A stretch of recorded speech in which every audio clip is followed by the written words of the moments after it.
کہ قرآن سے ثابت کریں کہ ایک تو یہ ہے کہ کسی کو بھی اللہ تعالیٰ نے اختیار دیا ہو کہ تم اپنے حکمران خود چنو، اور دوسری چیز یہ ہے کہ کیا قرآن میں سے یہ چیز ثابت ہوتی ہے 1.25 لاکھ نبیوں میں کہ جس نے امت کو ایسے ہی چھوڑ دیا ہو بغیر وصیت کیے ہوئے؟ ہاں جی، رسول اللہ صلی اللہ علیہ وسلم. اس کی وجہ یہ ہے، دیکھیں رسول اللہ کی مثال اس اسپیسیفک کیس میں اس لیے پیش نہیں کی جا سکتی کہ آپ کے ساتھ ایک ایسی چیز جڑی ہوئی ہے جو آپ کو اگلے انبیاء سے ممتاز کر دیتی ہے، لہٰذا نبی کے جیسا ہے ہی کوئی نہیں. کیوں؟ وہ ہے ختم نبوت. پہلے کوئی خاتم النبیین 1.25 لاکھ میں لے کے آئیں اور اس سے ثابت کریں کہ وہ خاتم النبیین تھا اور اس نے اپنا وسیع چھوڑا پیچھے، پھر بات ہوگی. یہ تاریخ میں وہی پہلی دفعہ ہے کہ اللہ نے فیصلہ کر لیا کہ اب آسمان کا زمین سے رشتہ ختم. ہم آپ کو کہاں سے مثال لا کے دیں؟ کیونکہ ختم نبوت ہو گئی نا. رسول اللہ کی مثال ہے ہی نہیں نا قرآن میں، آپ جیسا تو ہے ہی کوئی نہیں ہے. ختم نبوت کی برکت سے اللہ نے امت کو ٹرانسفر کر دی. کنتم خیر امۃ اخرجت للناس تأمرون بالمعروف وتنہون عن المنکر وتؤمنون باللہ. پوری امت کو ٹرانسفر کر دیا نبیوں والا کام. ٹھیک ہے، وسیع ایک اسپیسیفک بندے کو نہیں بنایا. چونکہ ختم نبوت ہو چکی، اب نبی علیہ السلام نے امت کو اس اعتبار سے کوئی سکسیسر کے ساتھ نہیں چھوڑا سوائے اس کتاب کے. اس کی وجہ یہ ہے، اگر آپ کہتے ہیں نا بندہ چھوڑتا تو اب آپ نے قائم رہنا ہے. اگر اگلے انبیاء تھے تو وہ اپنی جگہ نبی یا وسیع چھوڑتے تھے، اور وسیع وہ نبی ہوتا تھا تو وہ اگلا چھوڑتا تھا. یہ چین ٹوٹتی نہیں تھی نا، تو آپ کی چین تو ٹوٹ گئی. 1200 سال سے ٹوٹی پڑی ہوئی ہے. ہم نے آپ سے واٹس ایپ نمبر مانگا امام مہدی کا، آپ نے کہا گستاخی کر دی. ہم نے کہا میرے بھائی اگر آپ بتائیں گے کہ فلاں عالم دین فلاں جگہ پہ، ہم اس کا ایڈریس نہیں مانگیں گے آپ سے. ٹھیک ہے، 1200 سال سے چین آپ کی ٹوٹی ہوئی ہے، اس لیے کہ آپ کی کمیونیکیشن ہی نہیں ہے اس بندے کے ساتھ.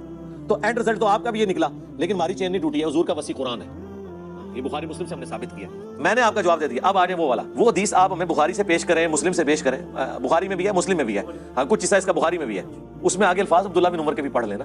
آدھی حدیث تو نہ پیش کریں. عبداللہ بن عمر کہتے ہیں یہ ان کا اجتہاد تھا. وہ چرواہے والی جو آپ نے بات کی کہ چرواہا بھی تو بھیڑ بکریاں نہیں چھوڑ کے جاتا، تو یہ کیسے ہو سکتا ہے کہ میرا باپ جو ہے وہ بغیر کسی کو خلیفہ نامزد کیے ہوئے مر جائے؟ اچھا، اور اس سے انہوں نے یہ رزلٹ نکالا کہ اگر اتنی عقل حضرت عمر میں تھی تو رسول اللہ میں تو اس سے زیادہ عقل تھی، انہوں نے بھی اپنا خلیفہ کسی کو چھوڑا ہوگا. یہ انالوجی بنائی ہے نا. تو سرکار اسی حدیث میں آگے جواب ہے.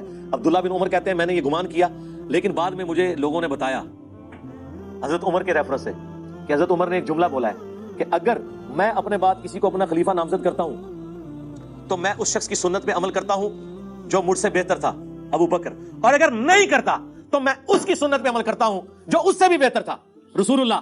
تو کہتے ہیں عبداللہ بن عمر، میں نے کہا اب میرے ابا جی کسی کو خلیفہ نامزد نہیں کریں گے، وہ رسول اللہ کے طریقے کو اڈاپٹ کریں گے. کیونکہ میرے ابا جی جب کمپیریزن کرتے تھے اور حضور کی کوئی بات آ جاتی تھی تو دوسروں کو چھوڑ دیتے تھے. میں نے کہا اچھا ابا نے یہ بات کی ہے، ہوں ابا نے کسی کو خلیفہ نہیں بنانا. جب انہوں نے یہ بول دیا نا کہ میں اگر خلیفہ بناتا ہوں تو ابو بکر کے طریقے پہ چلتا ہوں، اور اگر نہیں بناتا تو میں رسول اللہ کے طریقے پہ. تو عبداللہ بن عمر کے الفاظ اسی حدیث میں موجود ہیں کہ میں نے سمجھ لیا اب میرا ابا کسی کو خلیفہ نہیں بنائے گا. تو اس میں خود موجود ہے کہ حضرت عمر خود کہہ رہے ہیں کہ خلیفہ نہ چھوڑنا پولیٹیکل یہ سب سے بہتر طریقہ اور رسول اللہ کا طریقہ ہے. ابدی روایتیں پیش کرتے رہے.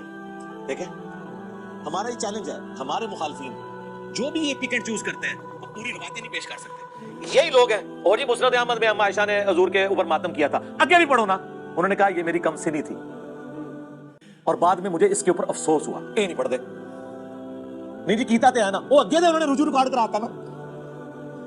حقیقت بات ہے، آپ اس کو چھوڑ دیں.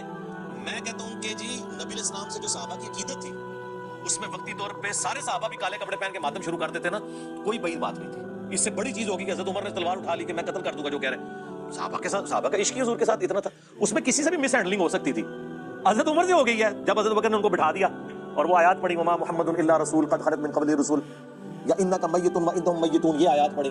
تو سرکار یہاں بیٹھ کے اس سینیریو کو آپ امیجن نہیں کر سکتے. ٹھیک ہے جی، یہاں پہ وہ دیکھیں جی لشکر اسامہ نہیں روانہ ہو رہا تھا، حضور نے کہا تھا روانہ کرو. یار اس لیے روانہ نہیں ہو رہا تھا، حضور حالت نزا میں تھے. مجھے بتائیں ان کو تو چھوڑ دیں. آج نبی الاسلام ہم میں موجود ہو اور حالات و واقعات بتا رہے ہوں کہ آپ کا آخری وقت آ چکا ہے، اور آپ نے اشارے بھی دے دیے ہیں. اذا جاء نصر اللہ والفتح بھی نازل ہو چکی ہے.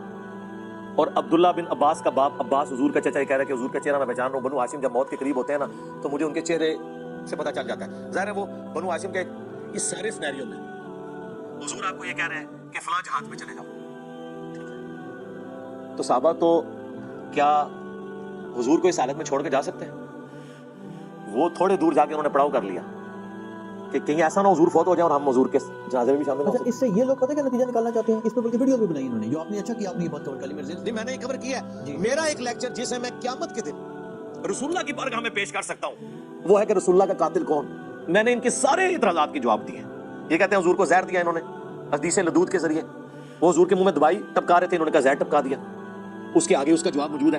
حضور علیہ السلام وہ صحابہ کہتے ہیں ہم نے حضور کے منہ میں دوائی ڈالی جان بوجھ کے. حضور اللہ کہتے رہے نہ ڈالو، لیکن ہم نے یہ گمان کیا کہ مریض جو ہے نا وہ دوائی کو ناپسند کرتا ہے، اور اس وقت نبی علیہ السلام کی تکلیف ہے اور وہ تو چاہتے تھے کہ حضور کی تکلیف دور ہو. آپ اپنے چھوٹے بچے کو ٹیکا نہیں لگواتے، ٹھیک ہے، وہ لاکھ کہتا رہے لیکن آپ سے اس کی حالت نہیں دیکھی جا رہی. تو صحابہ سے حضور کی حالت نہیں دیکھی جا رہی تھی، وہ آپ کے منہ میں دوائی ٹپکا رہے تھے، ٹھیک ہے. یہ کہتے ہیں زہر ٹپکا دیا. اس کے آگے موجود ہے بخاری میں، پھر حضور کو فاقہ جب ہوا تو آپ نے کہا کہ وہ دوائی لے کے آؤ. وہ دوائی لائی گئی. آپ نے فرمایا میں نے تمہیں منع کیا تھا، یعنی حضور کہہ رہے تھے کہ میں اس حالت میں بھی قابل اتباع ہوں. حنفی تو کہتے ہیں حضور بوڑھے ہو گئے تھے تو اتباع کے قابل نہیں رہے کیونکہ جلسہ استراحت کرتے تھے. جلسہ استراحت تو حضور سکھایا کرتے تھے. حضور کبھی بھی ایسی حالت میں نہیں رہے کہ آپ قابل اتباع نہیں ہو. آپ فرما دیتے تھے اگر کوئی کرٹیکل سچویشن آتی تھی تو آپ کہہ دیتے تھے کہ خاص میرے لیے، جیسے بخاری مسلم حدیث ہے کہ میں بیٹھ کے بھی نماز پڑھوں اللہ مجھے پورا ثواب دیتا ہے لیکن تمہیں آدھا ملے گا، وہ آپ کلیئر کر دیتے تھے. اب اس حالت میں نبی اسلام نے کہا وہ دوائی منگوائی گئی. آپ نے سارے صحابہ کے منہ میں ٹپکوائی سوائے حضرت عباس کے، کیونکہ وہ اس میں شامل نہیں تھے. تو سرکار اگر وہ زہر تھا تو سارے مار کیوں نہیں گئے؟ اور دوسرا اس دوائی کے بعد تو حضور صحتیاب ہوئے ہیں.